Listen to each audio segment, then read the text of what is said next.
नमस्कार दोस्तों, आदर्श technical classes Dausa में आपका हार्दिक स्वागत है। दोस्तों यहाँ पर इलेक्ट्रीशियन इलेक्ट्रीशियन थ्योरी के अंदर 20 दिन 20 चैप्टर सीरीज चल रही थी और इसके अंदर जो आज 16 नंबर की क्लास होगी वो होगी अपनी वायर और केबल, तार और केबल। इस पे विशेष चर्चा करेंगे, तो आप शुरू से एंड तक बने रहिएगा। यहाँ पर आज का पहला प्रश्न देखते हैं और आज का ये पहला प्रश्न लीजिएगा दोस्तों। यहाँ पे पहला प्रश्न है कि केबल कर्णकों लक को खालिस्तान भी कहा जाता है। तो दोस्तों सबसे पहले ये चीज देखते हैं कि ये कर्णक होता क्या है। जैसे कि आप समझते हैं यहाँ पर कि हमारे पास में कोई केबल है, ठीक है। यहाँ पे ये हमारे पास में कोई केबल है और केबल का इंसुलेशन छीन लेंगे। जैसे ही केबल को किसी उपकरण के साथ में अपन क्या करेंगे, संयोजित करेंगे, तो सबसे पहले केबल का क्या करेंगे, अपन इंसुलेशन हटाएंगे। ये अब इस केबल को इस उपकरण से क्या करना है, जोड़ना है। तो इस केबल के सिरे को इस उपकरण से जोड़ने के लिए जिस टूल्स का या जिस भाग का प्रयोग किया जाता है उसको अपन क्या कहेंगे, उसे हम थिम्बल कहते हैं। उसे क्या कहेंगे, थिम्बल कहते हैं। उसे हम लग कहते हैं। उसे हम केबल सूज कहते हैं। केबल सूज के नाम से जाना जाता है। दोस्तों इसको एक नाम और है कर्णक। कर्णक तो यहाँ पे जो कर्णक होगा, कर्णक, तो यहाँ पे अब ये कैसा होगा, तो आइए यहाँ पे आपको एक संरचना दिखाई दे रही है। ये तो यहाँ पे इसका जो ये होल होता है, इस होल के अंदर क्या डाला जाता है, केबल को, और एक टूल्स होता है ये, तो इसे कहते हैं क्रिम्पिंग प्लायर। इसका नाम होता है क्रिम्पिंग प्लायर। तो ये क्रिम्पिंग प्लायर है। तो क्रिम्पिंग प्लायर के द्वारा यहाँ पे केबल के सिरे को लगा करके और इसे जकड़ दिया जाता है और इसे जहां भी आपको लगाना है वो लगा सकते हैं। तो यहाँ पे क्वेश्चन पूछा जा रहा है कि केबल को इस भाग में लगाते हैं, उसे हम कर्णक कह रहे हैं, लग कह रहे हैं। लेकिन वो ये पूछ रहा है कि लग होता है, इसको अन्य किस नाम से जाना जाता है। तो यहाँ पे थिम्बल कह सकते हो, लग कह सकते हो, केबल सूज कह सकते हो और कर्णक कह सकते हो। तो यहाँ पे ऑप्शन क्या है, केबल कवर ये नहीं होगा, केबल बैंड ये भी नहीं होगा, केबल एंड ये भी नहीं होगा, केबल सूज। तो यहाँ पे अपन ने लिख रखा है केबल सूज। तो राइट ऑप्शन क्या हो जाएगा, यहाँ पे डी ऑप्शन होता है। ठीक है, नेक्स्ट प्रश्न की ओर चलते हैं और अगला प्रश्न आता है यहाँ पे आपका 2 नंबर। प्रश्न क्या है कि निम्नलिखित में से कौन सा केबल को यांत्रिक क्षति से बचाता है। दोस्तों यहाँ पे जो केबल होती है, ये केबल की एक संरचना दिखाई गई है। यहाँ पे मैं इसको समझाता हूं ध्यानपूर्वक। जिस केबल के जिस भाग में से धारा का प्रवाह होता है, करंट जो गुजरता है, उस करंट जो जिस भाग में से गुजरता है उसे हम कहते हैं कंडक्टर यानी कोर। क्या कहेंगे, इसे हम कोर कहते हैं।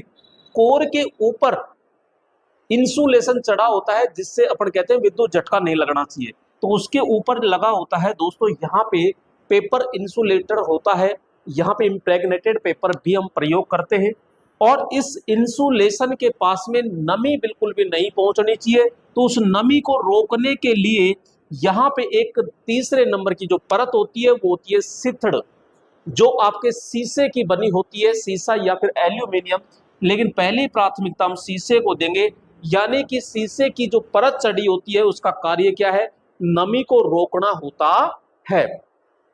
नेक्स्ट, अब ये शीशे की परत है, तो शीशे की परत की जो सुरक्षा करता है, जस्ट उसके बाद में आती है यहाँ पे बेंडिंग, संस्तरण। तो यहाँ पे जो बेंडिंग होती है ये किसका कार्य करेगी, तो ये सिथड़ जो परत होती है उस सिथड़ परत की सुरक्षा करती है। अब जो हमारी केबल होती है, उस केबल को चोट से, यांत्रिक चोट से या फिर यांत्रिक जो दबाव होता है उससे सुरक्षा प्रदान करने के लिए यहाँ पे होता है आर्मरिंग। आपने देखा होगा कि आपके घरों में मीटर लगा होता है जो लाइनमैन रीडिंग लेने आता है, उसकी जो केबल होती है उसको थोड़ा सा छील के चेक करना, उसमें से काफी सारे बारीक बारीक यहाँ पे तार देखने को मिलेंगे। और ये जो वायर होते हैं ये स्टील जीआई के बने होते हैं।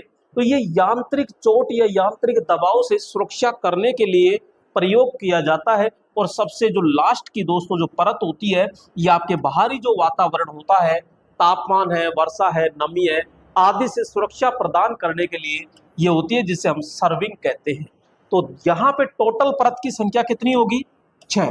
सबसे ऊपर की पूछे तो आपको जवाब देना है सर्विंग, और सबसे नीचे की जो पूछे यानी कोर, जिसमें धारा का प्रवाह होता है, वो। नमी को रोकने के लिए किसका प्रयोग करेंगे? सिथड़ का प्रयोग करेंगे। यांत्रिक चोट से बचना है तो मेरे दोस्तों यहाँ पे आर्मरिंग का प्रयोग करेंगे, और यहाँ पे लेड की सुरक्षा के लिए बेंडिंग, यानी कि ये जो होती है ये जूट की बनी होती है। क्वेश्चन आपसे पूछ रहा है कि भैया यांत्रिक चोट, यांत्रिक क्षति से किसके द्वारा बचा जा सकता है? तो हम कह रहे हैं आर्मरिंग के द्वारा बचा जा सकता है। कोर, कोर में तो धारा का प्रवाह होगा। बेंडिंग, ये आपकी लेड की सुरक्षा करेगी, और आर्मरिंग ये हमारा राइट आंसर होगा। तो यहाँ पे आर्मरिंग जो किसका बना होता है, तो हम कहते हैं ये जीआई स्टील। किसका बना होगा? तो जीआई स्टील का ये बना होता है। आइए नेक्स्ट प्रश्न की ओर चलते हैं दोस्तों। 3 नंबर प्रश्न है कि पावर केबल में आच्छाद यानी जो सिथड़ होता है, सिथड़ का मुख्य कार्य क्या होता है? दोस्तों अभी थोड़ी देर पहले मैंने समझाया था कि सबसे पहले तो जिसमें धारा जाएगी वो होता है हमारा कोर। कोर के ऊपर इंसुलेशन चढ़ा होता है, और इसके ऊपर यहाँ पे नमी को रोकने के लिए यहाँ पे सिथड़ प्रयोग करते हैं, और ये जो सिथड़ होती है ये किसकी बनी होती है? तो हम कहेंगे सीसा, यानी ये लेड की परत होती है जो केबल को नमी से बचाने के लिए हम प्रयोग करते हैं। तो दोस्तों यहाँ पे आप आराम से देख सकते हो, यानी नमी से। तो सर्विस वोल्टेज पर टिके रहने की शक्ति प्रदान करना, चालन पथ प्रदान करना, गर्मी के नुकसान से बचाना, और नमी से बचाना। तो मैं बार बार यही तो कह रहा हूँ कि जो हमारी सिथड़ परत होती है वो नमी से सुरक्षा करती है। तो राइट ऑप्शन क्या हो जाएगा यहाँ पे? डी ऑप्शन होता है। क्लियर? नेक्स्ट अगला पॉइंट आता है अपना 4 नंबर। केबलों में प्रयुक्त विद्युत रोधी सामग्रियों की मुख्य आवश्यकता क्या होती है? तो दोस्तों यहाँ पे मुख्य आवश्यकता क्या होगी, यानी कि आपसे क्वेश्चन पूछा जा रहा है विद्युत रोधी सामग्रियों की मुख्य आवश्यकता क्या है, यानी केबल के ऊपर जो आपने इंसुलेशन चढ़ाया है उसका मेन गुण क्या है? तो देखिएगा, उच्च विद्युत रोधी प्रतिघात, जी नहीं, प्रतिघात तो होगा ही नहीं। निम्न विद्युत रोधी प्रतिरोध, प्रतिरोध तो होगा लेकिन निम्न होगा क्या? अगर निम्न प्रतिरोध होगा तो सीधा करंट आर पार हो जाएगा। यहाँ पे नेक्स्ट हम कहते हैं कि उच्च परावैद्युतिक सामर्थ्य, यानी कि हाई डाइलेक्ट्रिक स्ट्रेंथ।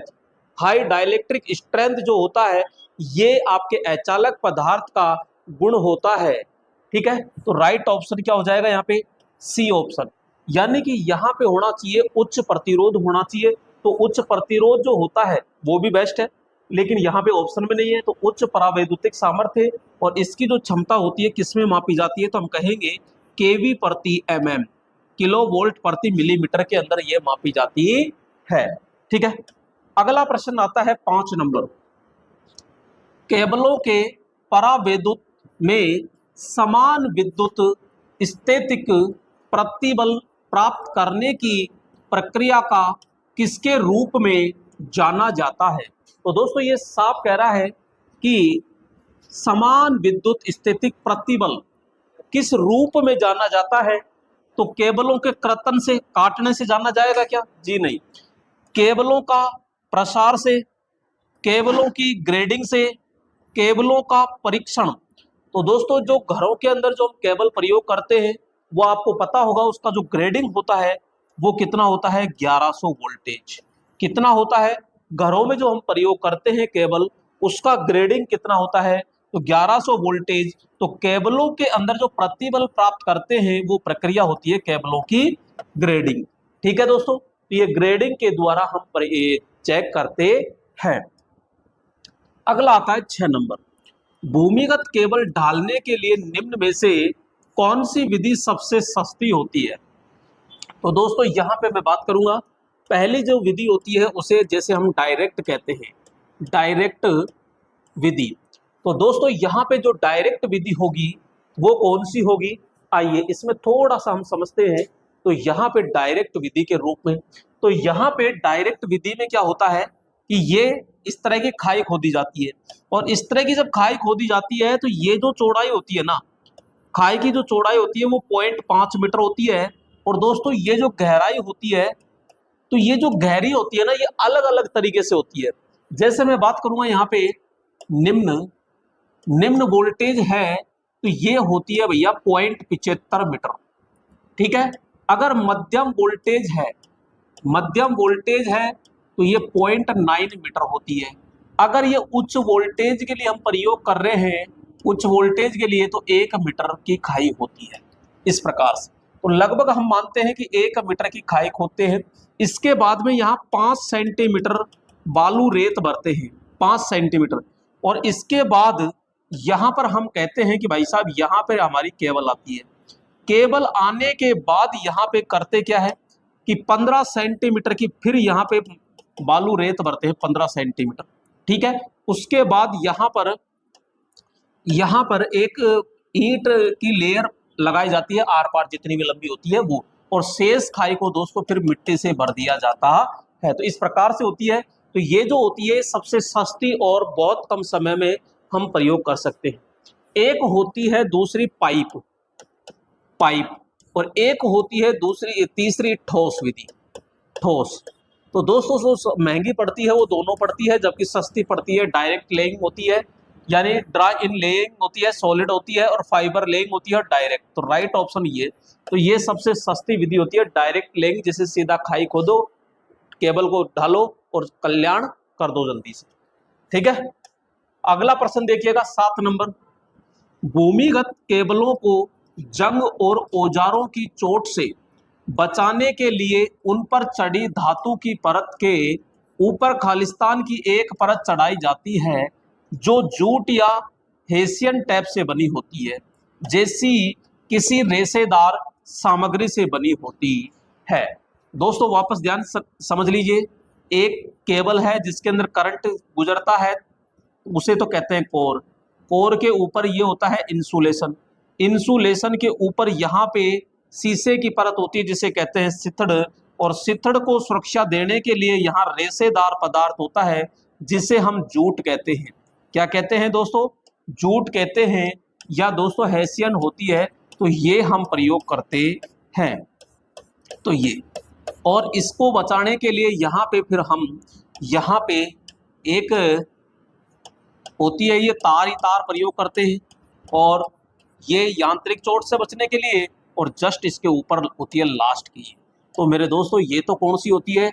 ये होती है सर्विंग। कौन सी होती है? सर्विंग। ये तो होती है आपके सर्विंग। ठीक है। ये होती है कौन सी? ये आपकी arm ring, arm ring,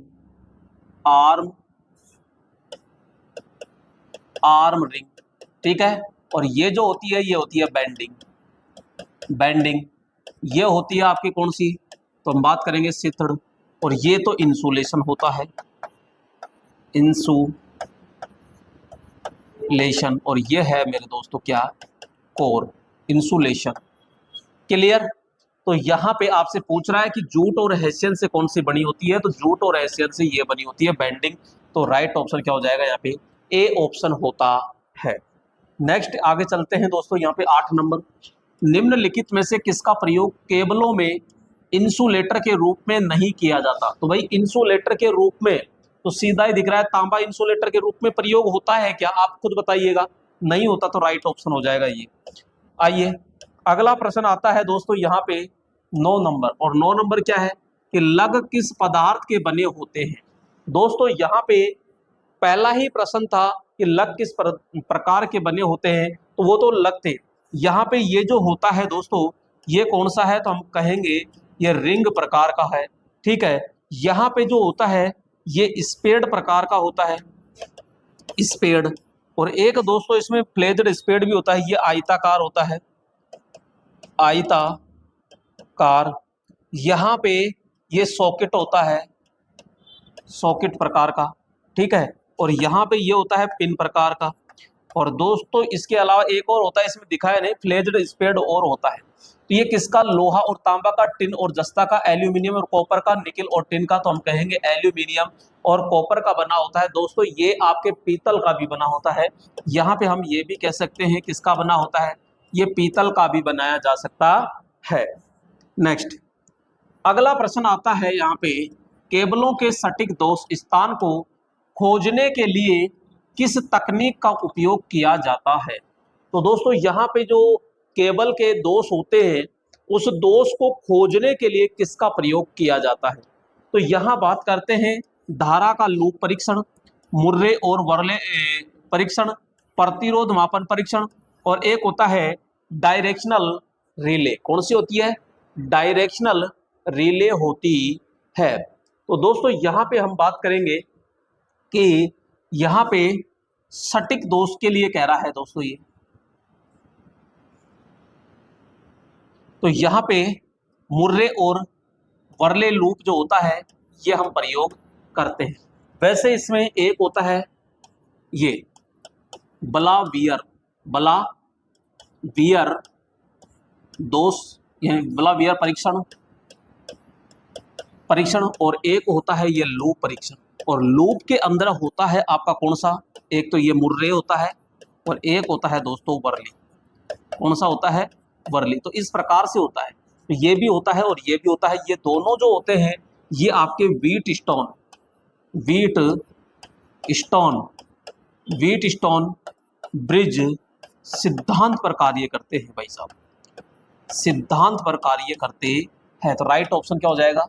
B option होता है। नेक्स्ट 11 नंबर, बस बार प्रणाली में सर्विस संयोजनों को विद्युत आपूर्ति खालिस्तान द्वारा सर्विस केबलों को जोड़कर ली जाती है। तो यहाँ पे ली जाती है, क्या कह रहा है ये? बस बार प्रणाली में सर्विस संयोजक। अच्छा, तो ये जैसे बस बार है और यहाँ से इसको जोड़ना है, तो ये जो लगेगा ये लग तो है, लेकिन लग कौन सा है भाई? लग तो है लेकिन बस बार के लग हो जाएंगे। तो राइट ऑप्शन क्या हो जाएगा यहाँ पे? ए ऑप्शन होता है। नेक्स्ट यहाँ पे देखते हैं दोस्तों 12 नंबर, कि ब्रिटानिया संधि के लिए सख्ती से खींचे गए नग्न तांबे चालक के वंकन कोण को होना चाहिए। दोस्तों यहाँ पे आपको दर्शाया गया है कि जैसे यहाँ पे मैं बात करूंगा कि एक तार है ये, और इस तार को यो मोड़ दिया, ठीक है।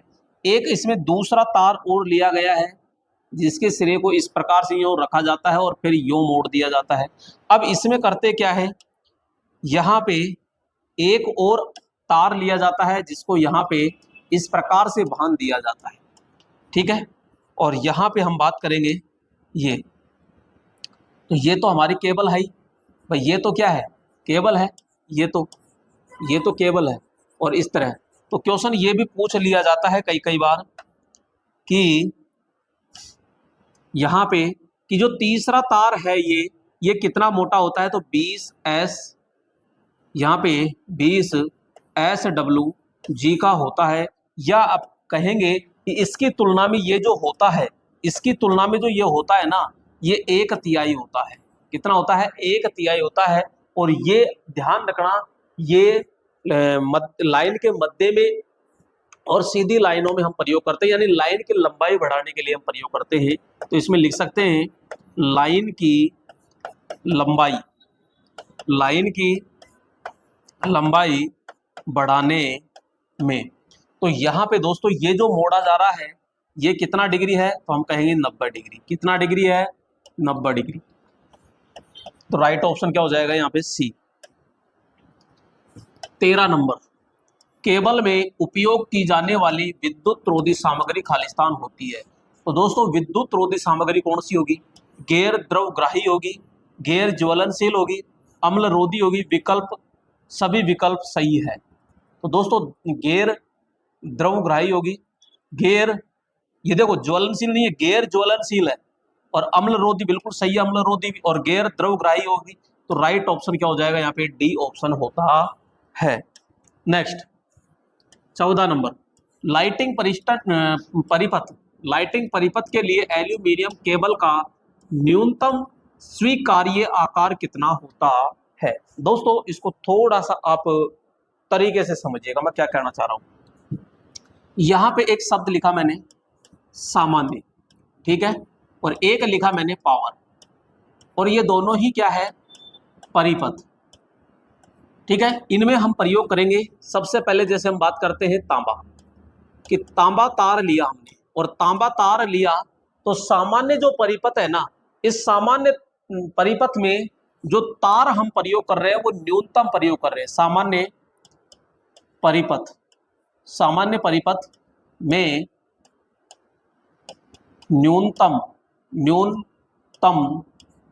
व्यास या क्षेत्रफल कर दीजिए, न्यूनतम क्षेत्रफल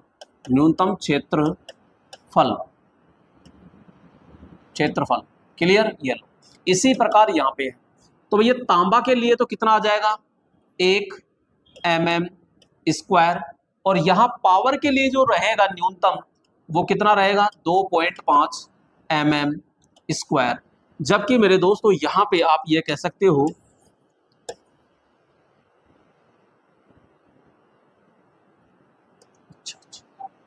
तो यहाँ पे ये इसके लिए है ना, तो यहाँ पे ये इसके लिए। तो अब बात करते हैं जैसे एल्यूमिनियम, तो एल्यूमिनियम के लिए अगर सामान्य परिपथ के लिए, लाइटिंग परिपथ के लिए बोलता है, तो भैया यहाँ पे हम 1.5 कितना 1.5 मीटर न्यूनतम होगा, मोटा कितना भी हो सकता है।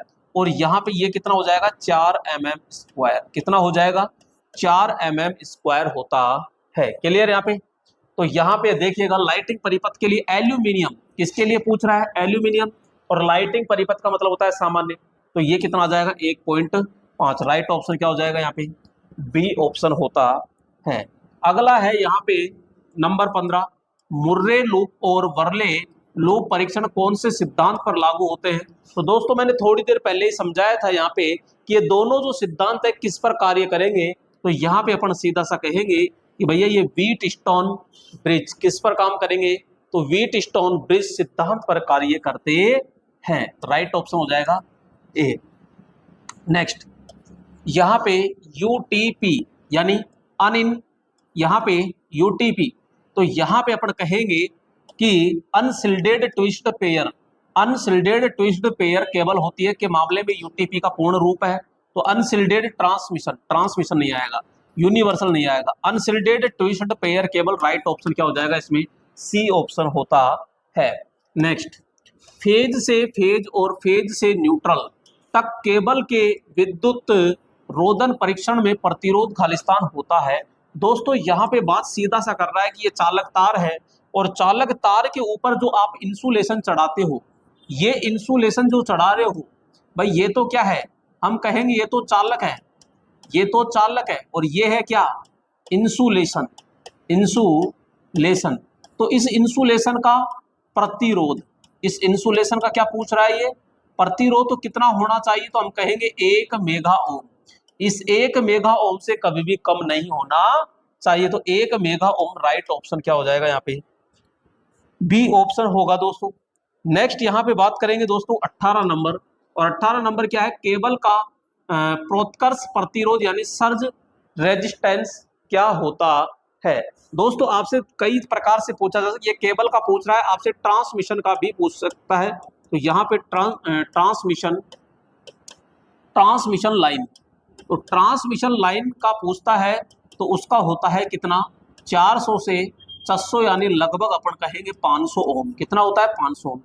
आपसे अगर केबल का पूछ ले, केबल, तो केबल का होता है 40 से 60 ओम, लगभग में कितना मान लेते हैं 50 ओम होता है। आपसे दोस्तों ट्रांसफॉर्मर का पूछ ले, तो ट्रांसफॉर्मर का होता है लगभग 1000 ओम।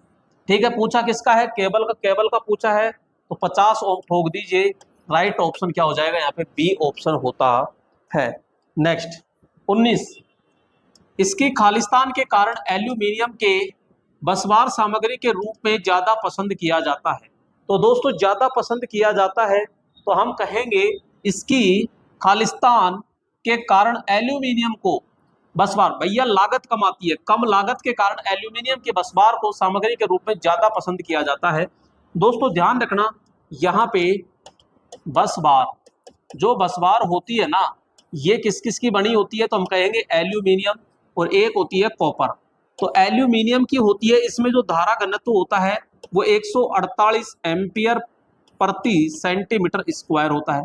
जबकि इसमें कितना होता है 165 एम्पियर प्रति सेंटीमीटर स्क्वायर होता है। तो लेकिन ज्यादा यूज किस में देंगे हम, यहाँ पे एल्यूमिनियम को ज्यादा प्रयोग करेंगे। क्यों? क्योंकि ये क्या होती है दोस्तों, सस्ती होती है। कैसी होती है? सस्ती होती है। दूसरी चीज किस आकार में होती है, तो ये आयताकार में होती है। किस में होती है? आयताकार में हम प्रयोग करते हैं। नेक्स्ट, यहां पे दोस्तों 2SWG का तार किसके व्यास के बराबर होता है? तो दोस्तों ऐसे प्रश्न कई बार पूछे जाते हैं, तो आपको पता होना चाहिए। ठीक है, तो यहां पे हम चर्चा करते हैं। देखो यहां पे आपसे कह रहा है, एक तरफ आप क्या लिखिएगा, यहां पे हम कहेंगे तार का व्यास, तार का व्यास। एक तरफ आप SWG और एक तरफ रखिए दोस्तों mm यहां पे। और आपको भाई एक तो जीरो का 1 2 3 4 5, यहां पे जो जीरो होगा, जीरो का कितना होगा, तो जीरो का हम बात करते हैं 8.230। कितना होगा? 8.230 होगा। एक का कितना होता है? 7.420 होगा। यहाँ पे फिर दो जो SWG होता है, 2SWG, इसका कितना होता है? 7.010 होता है। यहाँ पे जो तीन होता है, इसका कितना होगा? 4.401 होगा दोस्तों। जो 4SWG होता है, इसका कितना होगा, तो हम बात करेंगे 5.893 होता है। और जो 5 होता है, इसका 5 का कितना हो जाएगा, तो बात करेंगे यहाँ पे 5 पॉइंट, यहाँ पे 385 की। कितना होता है? 5.385। तो इस प्रकार से आपको याद रखना है। अब आपको पूछ किसका रहा है, तो यहाँ 2SWG और 2SWG का पूछ रहा है, तो सीधा सा जवाब दे दीजिए ये 7.10, यानी 7.010। यहाँ पे राइट ऑप्शन क्या हो जाएगा? डी ऑप्शन होता है। क्लियर? तो ये आपको अच्छे से याद होने चाहिए। नेक्स्ट 21 नंबर, एक शयन कक्ष बेडरूम में लैंपों की संख्या कितनी होती है? तो दोस्तों जो भारतीय नियम होता है इलेक्ट्रिक रूल, उस इलेक्ट्रिक रूल के अनुसार एक शयन कक्ष में लैंप की जो संख्या होती है वो कितनी होती है? 3 होनी चाहिए। ठीक है। नेक्स्ट, यहाँ पे 22 नंबर क्या कह रहा है कि एक शक्ति उप परिपथ, एक शक्ति यानी पावर उप परिपथ में लोड कितना होता है? तो दोस्तों ध्यान रखना, एक होता है सामान्य, क्या होता है? सामान्य उप परिपथ, सामान्य उप परिपथ, और एक होता है पावर उप परिपथ। क्लियर? तो सामान्य उप परिपथ, यहां पे आपसे क्वेश्चन पूछा जाएगा कि उपभोग बिंदु की संख्या, क्या पूछा जाएगा? उपभोग बिंदु, बिंदु की संख्या। तो उपभोग बिंदु की दोस्तों संख्या पूछे तो इसकी अधिकतम कितनी होगी? तो अधिकतम 10 होती है और इसकी 2 होती है। यहाँ पे आपसे लोड पूछे, क्या पूछे? लोड पूछे तो अधिकतम जो लोड होगा इसमें वो 800 वाट होगा और इसमें 3000 वाट होता है। 3000 वाट होगा पावर के लिए और यहाँ 800 वाट होगा।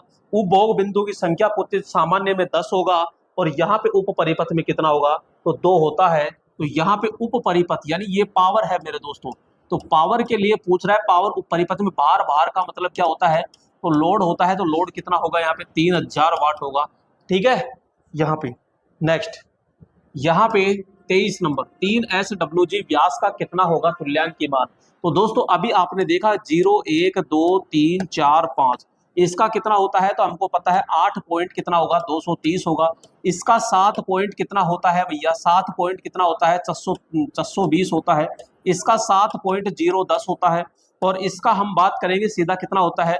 6.89 होता है, सॉरी 401 होता है, 401 हो जाएगा। और इसका कितना हो जाएगा? 5.89 होता है। और यहाँ पे इसका हो जाएगा 5.385। तो ये दोस्तों mm में है और ये है SWG के अंदर। अब पूछ किसका रहा है? 30 तरह का। तो दोस्तों यहाँ पे आराम से आप पता लगा सकते हो 3 नंबर और ये 3 नंबर 6.401, 6.401, 6.401। तो ये लगभग में है, क्योंकि 8 है तो एक ही तो बनेगा। तो इसका राइट ऑप्शन क्या हो जाएगा? ये डी ऑप्शन होता है। नेक्स्ट 24 नंबर देखिएगा, केबल की धारा वहन क्षमता की जांच करनी चाहिए। तो दोस्तों केबल की जो भी धारा वहन क्षमता होती है, जैसे ये केबल है और इसका जो लोड होता है, तो इस लोड को कितना, तो हम कहेंगे 1.5 गुना भार, और 1.5 गुना लोड पर कितने घंटे तक, तो हम कहेंगे 4 घंटे तक। तो भैया यहाँ पे भार लोड धारा का 1.5 गुना करके 4 घंटे तक प्रवाहित किया जाता है, तो ए ऑप्शन इसमें क्या हो जाएगा, राइट होगा। नेक्स्ट यहाँ पे अगला प्रश्न है 25 नंबर, गर्म या लाइव जीवित या संजीव तार कौन सा होता है। तो दोस्तों आप गर्म तार कह दीजिए, आप लाइव कह दीजिए, जीवित कह दीजिए, सही ये आप संजीव तार कह दीजिए, ठीक है। और आप इसे फेज तार भी कह सकते हो, फेज। अच्छा फेज ये तो पूछ रहा है, तो ये फेज तार होता है, ठीक है। ये न्यूट्रल तार होता है ये, तो फेज तार कौन से रंग का होगा, तो हम कहेंगे लाल रंग, यहाँ पे लाल रंग का होगा। और न्यूट्रल होता है जो काला रंग का होगा, और यहाँ पे ठीक है और तो है नहीं, तो यहाँ पे हो जाएगा ए ऑप्शन, ठीक है। नेक्स्ट यहाँ पे पूछ रहा है कि ठंडा, दोस्तों इसे ठंडा भी कहते हैं, इसे मृत भी कहते हैं, और इसे हम उदासीन भी कहते हैं, उदासीन भी कहते हैं, और इसे कोल्ड भी कहते हैं, कोल्ड। तो ये कौन सा हो जाएगा, न्यूट्रल तार होता है। और न्यूट्रल तार के अंदर ध्यान रखना, इसके अंदर जो विभव होता है, विभव का जो मान होता है, विभव का जो मान होगा वो कितना होगा, 0 होता है। क्लियर। नेक्स्ट यहाँ पे 27 नंबर, फेज तारों का इंसुलेशन कलर कौन सा होता है, तो लाल पीला नीला सभी, तो राइट ऑप्शन होगा ये। दोस्तों इसको मैं बता दूं आपको, यहाँ पे अगर सिंगल फेज की बात करते हैं, तो सिंगल फेज में मेरे दोस्तों इस प्रकार से होगा, एक फेज, न्यूट्रल और अर्थिंग। तो फेज का जो होता है वो होता है लाल, न्यूट्रल का होता है वो होता है काला, और अर्थिंग का होता है तो यहाँ पे हरा होता है। इसी प्रकार दोस्तों थ्री फेज जो होता है, इसमें इस प्रकार से 3 होंगे, फेज, न्यूट्रल और अर्थिंग। लेकिन यहाँ पे जो फेज होते हैं वो 3 होते हैं, RYB, यानी कि लाल पीला नीला, ठीक है। और यहाँ पे जो न्यूट्रल होता है वो क्या होता है, काला, और अर्थिंग क्या होता है, हरा होता है। तो यही पूछ रहा है कि फेज के तारों का, तो भैया ये फेज होते हैं, तो ये सभी राइट ऑप्शन होंगे, ठीक है। अगर 3 कोर केबल पूछ ले, 3 core cable, 3 core cable, 3 core cable में वो पूछे तो फेज, न्यूट्रल और अर्थिंग। तो फेज का होता है दोस्तों ध्यान रखना भूरा, न्यूट्रल का होता है नीला, कैसा होगा, तो हम बात करेंगे नीला, और अर्थिंग का कैसा होता है, तो हरा होता है। तो इस प्रकार से ध्यान रखना इसमें 3 कोर केबल में। नेक्स्ट यहाँ पे बात करते हैं दोस्तों 28 नंबर, ब्रिटानिया जोड़ को खालिस्तान उपयोग किया जाता है ओवरहेड लाइन में, भूमिगत केबल में, कंडक्ट वेस्टर्न में और शक्ति। तो राइट ऑप्शन क्या हो जाएगा, ओवरहेड लाइन। तो दोस्तों यहाँ पे देखिएगा ये कौन सा जोड़ है, तो हम कहते हैं ये ऐठा हुआ जोड़ है। क्या है ये, ऐठा, ऐठा हुआ जोड़, जिसे हम ट्विस्ट जोड़ भी कहते हैं, ट्विस्ट, इसे ट्विस्ट जोड़ भी कहते हैं। ये आपका क्या है, गठबंधन यानी कि सीधा जोड़ होता है दोस्तों, तो ये सीधा जोड़ होता है। ये आपका टी जोड़ होता है, कौन सा जोड़ हो जाएगा, ये टी जोड़ होता है। ये ब्रिटानिया टी जोड़ होता है दोस्तों, ब्रिटानिया टी जोड़ होता है। और ये जो होता है ये ओनली ब्रिटानिया है, ये क्या है, ओनली ब्रिटानिया। और ये है वेस्टर्न यूनियन जोड़, कौन सा हो जाएगा, तो वेस्टर्न यूनियन जोड़ होता है। और ये होता है कौन सा आपका, इसको कहते हैं स्कार्फ्ड, स्कार्फ्ड जोड़ होता है। इस प्रकार से पूरे जोड़ होते हैं दोस्तों।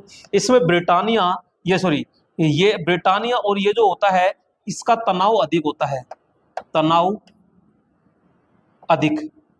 तो अधिक तनाव के लिए हम क्या करते हैं, इसको प्रयोग करते हैं। ये सीधी लाइन में प्रयोग होता है और ये भी सीधी लाइन में प्रयोग होता है। इसका जो तनन क्षमता होती है वो भी काफी ज्यादा होती है।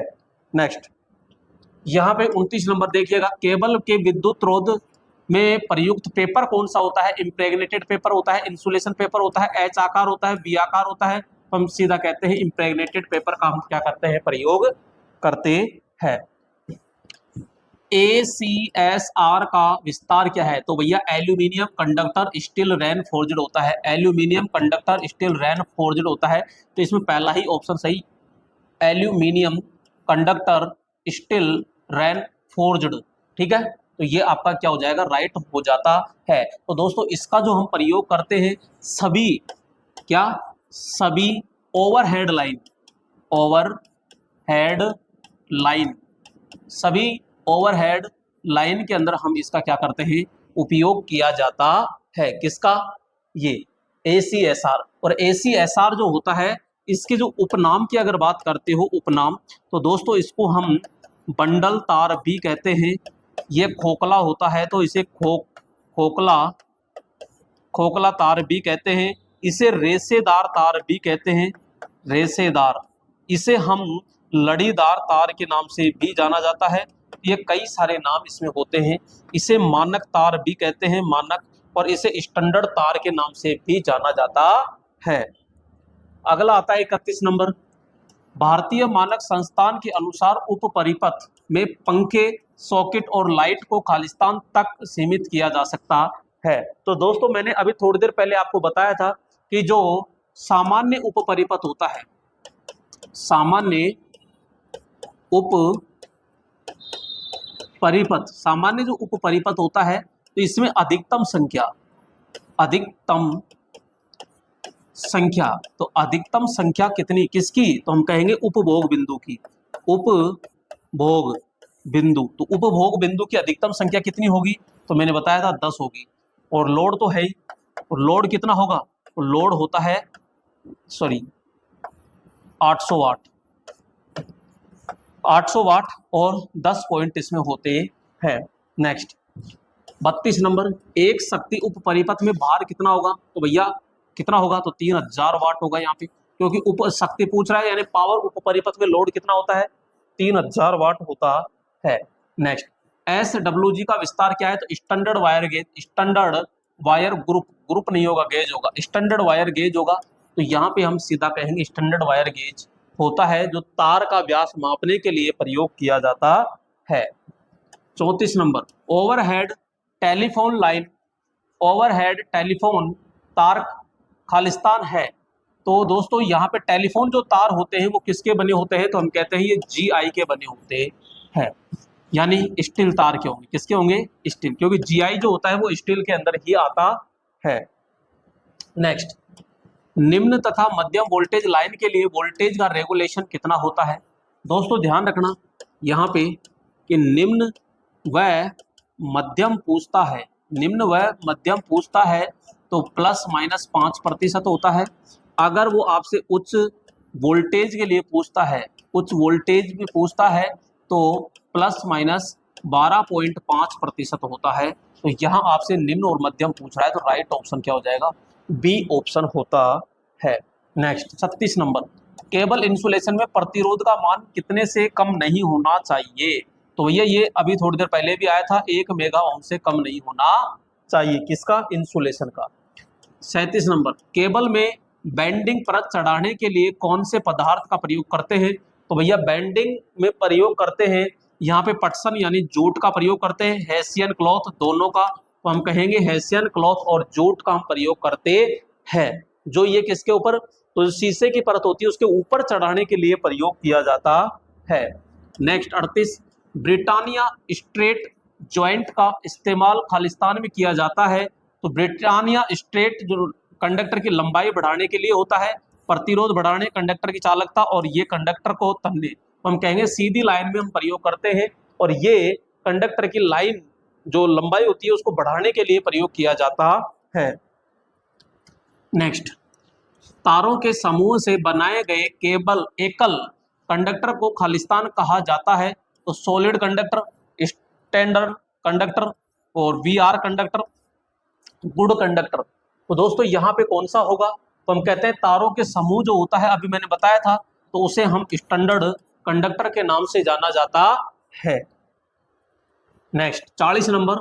केबल में चालक के इंसुलेशन की मोटाई किस पर निर्भर करती है, धारा वहन क्षमता पर, वोल्टेज पर, पावर पर, प्रतिरोध पर। तो हम सीधा कहेंगे धारा वहन क्षमता पर डिपेंड करती है। तो ए ऑप्शन क्या हो जाएगा इसमें, राइट हो जाएगा। तो दोस्तों ये थे हमारे तार और केबल के पूरे कंप्लीट प्रश्न। ठीक है, तो दोस्तों आपको अच्छा लगा होगा यहाँ पे, और अच्छा लगा है तो प्लीज इस वीडियो को लाइक कर दीजिए, चैनल को सब्सक्राइब करके, और इस वीडियो को आप अपने ग्रुप में जरूर शेयर कर दीजिए। ठीक है, नेक्स्ट वीडियो नए चैप्टर के साथ फिर मुलाकात करते हैं, तब तक के लिए जय हिंद मेरे दोस्त।